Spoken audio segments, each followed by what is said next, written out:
Welcome everyone back to the Crimson 15 podcast. I'm your host, Crimson 10. F15 PCA. And be sure to follow us over on Twitter at C15 Podcast. So, Hollywood digging back into the nostalgia factory. Yeah. Last Starfighter. An okay movie when it first came out. The reason why I watched it because it was like a video game movie.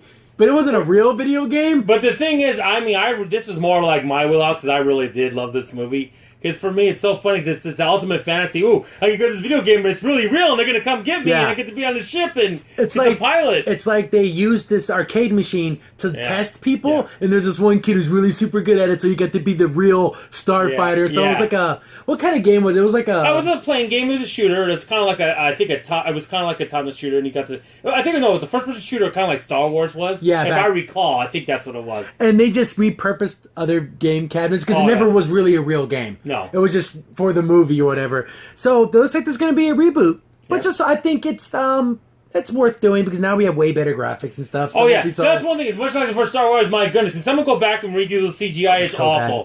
Bad. It's so bad. It is.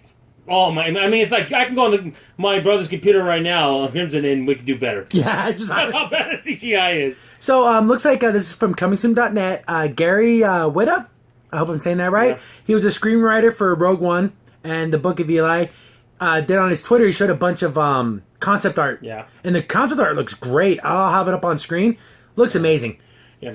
And the funny thing, this arcade thing was like in a trailer park in Arizona somewhere. That's what makes it funny. Like, well, that's time you go to trailer, you see an arcade machine out there. I mean, that doesn't happen anymore, but that's just another cool thing. And this is coming from this article here. We have Whitta speaking here. It is a deeply special movie for me. The idea that playing a game could be magic ticket to a real space adventure. I just thought that the concept was utterly brilliant. He feels that the movie is sorely underrated and says that eventually tracked Bueller down, that he retains a piece of the ownership of the original and discuss what a new version might look like. See, this guy cares about the property. You can hear right there, this is what I want to hear when someone's talking about a movie they're going to make. Not putting it down, not saying we need this and that doesn't make any sense to the movie. No, they're actually talking about how he loves this project. How amazing the original was. Because as a kid, and you sat down, I'd say like an Afterburner or a Galaga, and you thought, what if I was so good like I was really a space, pilot? How cool would that be? That would be amazing. Don't even start. I mean, if you actually grew up in the time of arcades, there was an Afterburner cockpit that actually was a cockpit you sat inside. Oh, and it spun around and everything. Awesome.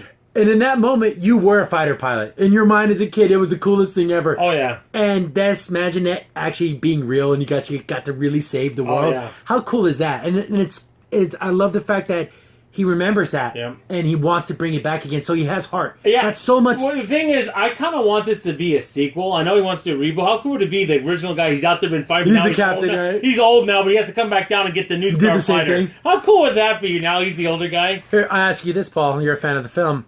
Should they basically remake it, make it in the 80s, or should it be today's time? That's it. I think today's time. That'd be cool. I think that'd be cool. Because then they could use like the internet. Yeah, they can like that. So that's all we track the internet, and you're the top score guy. And this tournament we set up, like make it like a whole tournament. It was really to get the best pilot. To get the best pilot. Because the forces, the evil forces are coming in space. And you have to go up there. Like that would be so cool. Oh man. And I mean, just the title, The Last Starfighter. It's just cool. Yeah, it just sounds cool. Exactly. And these concept sketches look amazing. Yep. Because they even have the little trailer. See in this one. Yeah, that's cool. And they have the ship, and it shows the guy walking up to the ship, and he has his helmet in his hand. It's so cool. I have to say it, because I know Ready Player One tried to play on your heartstrings. This is the way to do it for me. This is because it's a real story. Yeah. And Ready Player One was pop culture reference the movie. Yeah. It's just a little. This looks like, and again, they even said here that he considers it a passion project, and that's either good or bad. Because when you do something for yourself, almost that it can be lost on the audience. But if you have heart and you truly love it, I think that love will go through to the screen. I'm kind of thinking the way he's saying, I think it's going to be a good thing. Yeah. This isn't going to be a Bryan Singer when he did Superman Returns. It's not going to be that. Yeah, where it just became like this weird concept. Yeah. But again, it's a very simple concept. Kid gets good at a video game. It's really real, like a content, like a training program. Yeah. Gets go up there, fights bad guys. It should be cool. How cool was it he was with that old guy in the car, and all of a sudden it becomes a friggin' plane. He goes out of space. Like, he thinks, oh yeah, here's what's going on, and then it goes. That's so cool. Just from looking at these sketches, kind of reminds me of Destiny a little bit. A little bit. Like the wall. I think, one thing I will give Destiny, it has influenced a lot of people that do sci-fi. Yeah, I mean, look at that tower. It's pretty cool. Definitely looking forward to this. I hope this guy gets it going, and we'll definitely be on board because I want to see a trailer, and I hope it's really amazing. It should be cool. Cool special effects. The battle scenes have to be amazing. Yeah. Because that's saying that what was the best part of Rogue One? That final battle scene. Yeah. And he, the guy who wrote that, so hey, here we go. We can have another cool space fighter. Yeah, now we need to fly the Navigator now to be remade. We did do a video on that. You can check that out. Yeah. And I'm thinking right now, just for promotional thing, they got to release a Starfighter video game. Like, do it up like a contest and everything, just like it's part of the movie. That'd be How so cool would that be? See, that's so and much... then maybe the top scorer actually gets to see the movie before. Yeah. And, like, why not? Just do it. But that's what marketing's about now. You gotta do things like that. You gotta get on Twitter. You gotta get your hashtag. Especially something like this. Yeah. Because it's part of the movie. It makes sense. Yeah, take some random arcade machines, put them around the country, get people to play. Because the space shooter genre is still alive and out there. There's a Elite Dangerous. There's that Star Citizen. Yeah. Flying in outer space and fighting, and it's still part of something that's awesome and cool, and people still want it. I think it's kind of become more niche, but it is definitely out there. Definitely looking forward to it. If these sketches are anything that it's going to be what how the movie's going to be, I think it's going to be pretty cool. Just visually going to be cool. Oh, yeah.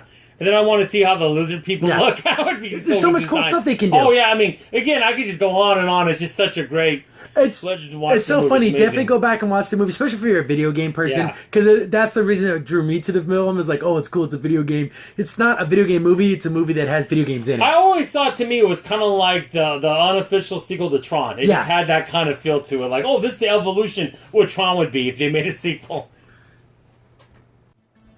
Crimson Sin here. Thanks for watching, and be sure to like, sub, and share.